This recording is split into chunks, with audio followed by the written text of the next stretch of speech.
Once again, it's Harlan and Rhonda live at Oheka Castle, and we are blessed right now to have NFL Hall of Famer Eric Dickerson with us. Mr. Dickerson, it's a true honor. Thank you very much. So tell me, what brings you out tonight? Well, first of all, I am way underdressed. No one told me it was black tie.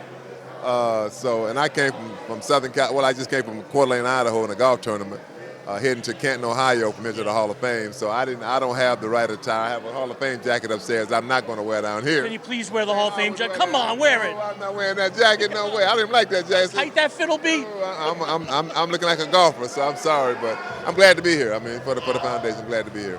This is your first time at Oheka Castle? Very first time. You know, I've only been in New York a couple of times, most of to play football, really. Never been down. I don't think I've ever been to Long Island ever, and this is my very first time here. Okay, well, we've got great seafood. We got Billy Joel. If there's anything you need while we're here. I love seafood, so you got me there, and I like Billy Joel. Awesome. So talk to me. I mean, one of the greatest NFL careers of all time. What was the thing that kept you going throughout your career to get you to the levels that you achieved? Well, when you play a sport like football, you know, you have to have a love for it. And I loved it from the beginning. Now, I can't say I loved it at the end because of all the politics, but, you know, when you play a sport like you have to love it, because if not, you can get hurt doing it. I mean, you get hurt anyway. But, you know, I always wanted to be the best. That was my whole thing. My dad, my mom taught me that. And it wasn't about sports. It was whatever you did. My dad had a saying. It said, son, all that you do what you might. Things done by halves are never done right. And I always felt like that I wanted to do it right. And, you know, for me, in my sport, I want to make a mark, and I think I kind of did. Absolutely. And, you know, God bless. You got through your career. You know, your health seems to be all hundreds, thank God. I know a lot of guys have, you know, had different issues. And you seem to be, you know, Rhonda does a lot, too, from the other side of the world. See, I worry about people's health. She worries about their pockets. I worry about their finances. So on my side, what I'd love to know is, obviously you've had an amazing career. How do you utilize who you've become to help others? So, for example, like tonight is all about giving back and helping to raise awareness for a local cancer organization. How do you use your brand and everything that you've become to help give back to communities? Well, I think it's big to give back. I think it's very important, especially to the youth.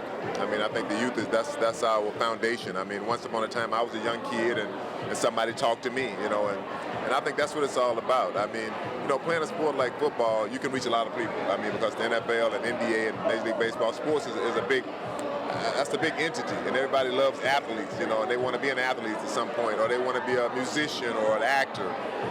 So for me, you know, if people ask me about, you know, what I did and tell my story, I tell them my story. You know, I tell them, you know, it's important to be humble, you know, and also, you know, now, you know, guys make a lot more money than we made, you know, and also watch your finances. You know, almost you have to have the right guys doing the right things for you. You know, you can't have, you know, Pookie, you know, telling you where to put your money at, or I got a deal over here for you. You can't do that. That was back in the old days. You got to have a real financial advisor, and that's what I would tell anyone. I just wait for the question. Whatever question you ask, I'll try to answer it for you. We do a lot within my organization to do financial literacy education for our youth. Have you ever gone into a school or a community center to speak about your experiences specifically to the youth and how to make the best of what they have? Oh, most definitely. I've been to high school, colleges, and everything. I think the most important thing is like I just said, is that you have to have the right person, the right people doing it. I mean, you know, you have to talk whatever level there. You know, that sometimes the young kids, you know, the real young kids, they want to know about the bling. You know, you have a Ferrari? Do you have a diamond watch? I say, can I have a Ferrari? I've had Ferraris. You know, I've had Porsches. I've had all that kind of stuff. You know, but I told them, you get to be older. You're too old to get in that car. So I got an F-150 now. So they laugh about that. But you know, I just think that it's just important to try to give them the knowledge, the thing that you've learned along the way. You know, look, I've been in bad deals, I've been in good deals. I mean, and that's just it. You just try to stay away from as many bad deals as you possibly can. I mean, you know, it's more than just being a superstar. It's more than just being an athlete or someone that everybody looks up to. And I think it's just a lot more to it than that. I love it. Thank you so much for joining us tonight. Yeah, and Eric, I got one last question for you. We just started training camp this week. Any early predictions? Well, my team won the Super Bowl last year. You know, I got to tell you, one of the best games ever. it was a good game. You know, I work for the Rams. I'm always a Ram at heart for sure. I hope we can do it again this year. I know it's hard to repeat, but you know, I think we got the right pieces, you know, to try to do it again. I got to tell you, I had tears down my face. Old school OBJ fan, just to see OBJ finally come into his own and play like he played last year for your because it is your team. Let's not get it twisted. It's your team. It's their team, but I'm gonna tell you, man, he was a big part of our winning. I mean, in that Super Bowl game, if he hadn't got hurt as the game was going, me and Shannon Sharp said he's gonna be MVP, but he got hurt. I hate to see him get hurt, but I'm gonna tell you, he came in.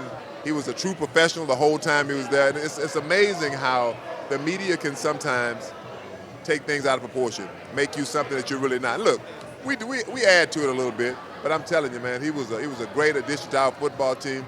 I hope he's back this year and we can have him back and healthy. But I'm looking forward to him playing again. I had the honor of doing this the day after he made the catch for the Giants, and from that moment, I was like, this kid's real. This kid's real, and to watch him really come into his own with your team was beautiful. I think he's.